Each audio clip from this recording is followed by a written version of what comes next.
গোয়ালিয়রে ভারতের বিপক্ষে প্রথম টি-20 ম্যাচে লজ্জাজনক হারের স্বাদ পায় বাংলাদেশ। আর সে কারণে বুধবার সিরিজ বাঁচানোর ম্যাচে দিল্লির অরুণ জেটলি স্টেডিয়ামে বাংলাদেশের একাদশে আসতে পারে বেশ কিছু পরিবর্তন।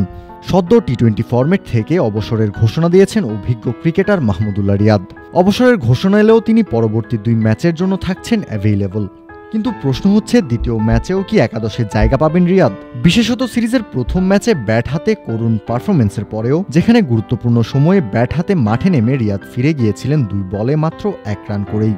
এছাড়া 2026 বিশ্বকাপকে সামনে রেখে প্রস্তুত হতে চায় নাজমুল শান্তর দল। ভারত সিরিজ থেকেই খেলার অ্যাপ্রোচে পরিবর্তন আসবে বাংলাদেশের। প্রথম ম্যাচের আগে প্রেস কনফারেন্সে শান্ত স্পষ্ট করেই বলেছিলেন এই কথা। সেই বিবেচনাতেও রিয়াদকে দ্বিতীয় ম্যাচে একাদশে রাখা কতটা যৌক্তিক হবে তা নিয়ে প্রশ্ন থাকতে পারে অনেকেরই। কিন্তু বাংলাদেশের ক্রিকেটে রিয়াদের অবদানের দিকে তাকিয়ে তাকে আরেকটা সুযোগ দিতেই চাইবে টিম ম্যানেজমেন্ট। এছাড়া ভারতের বিপক্ষে সিরিজ বাঁচানোর মতো ম্যাচে রিয়াদের মতো একজন গুরুত্বপূর্ণ ক্রিকেটারকে নিশ্চয়ই বেঞ্চে বসিয়ে রাখতে চাইবে না ক্যাপ্টেন শান্ত কিংবা হাথুরু সিংহে কেউই।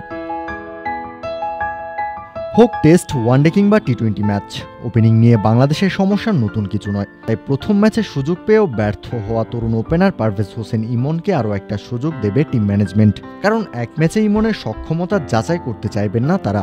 ওপেনার হিসেবে আরও দেখা যাবে নিয়মিত মুখ লিটন কুমার দাসকে। যথারীতি 3-এ খেলবেন ক্যাপ্টেন নাজমুল শান্ত। 4-এ তাওহিদ হৃদয়ের জায়গাটাও নিশ্চিত। ব্যাটিং পজিশনের 5-এ প্রমোশন পেতে পারেন অলরাউন্ডার মেহেদী হাসান মিরাজ। 6 এবং 7-এ থাকবেন 2 হার্ড হিটার ব্যাটার মাহমুদুল্লাহ এবং জাকের আলী অনিক। অরুণ জেটলির পিচ রিপোর্ট বলছে, শুরুর দিকে নতুন বলে পেসাররা খানিকটা মুভমেন্ট আদায় করে নিতে পারেন। তবে মিডল ওভারগুলোতে ব্যাটারদের জন্য কাজটা হবে সহজ। আর তখন যে দলই ফিল্ডিং করবে তারা চাইবে প্রতিপক্ষকে স্পিনে ঘায়েল করতে। বল খানিকটা পুরাতন হলে স্পিনাররা কিছুটা টার্ন পেতে পারেন জেটলির উইকেটে।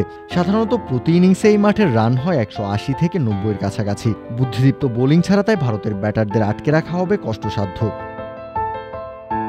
প্রথম ম্যাচে খরুচে বল করা পেসার তাসকিনকে বসিয়ে তার জায়গায় ব্যাটিং সক্ষমতা বিবেচনায় শেখ মেহেদীকে একাদশে রাখার চিন্তাও করতে পারে টিম ম্যানেজমেন্ট। তবে তানজিম হাসান সাকিবকেও একাদশে দেখা গেলে অবাক হওয়ার কিছুই থাকবে না। কাউসার শান্ত, ক্রিক ফ্রেঞ্জি।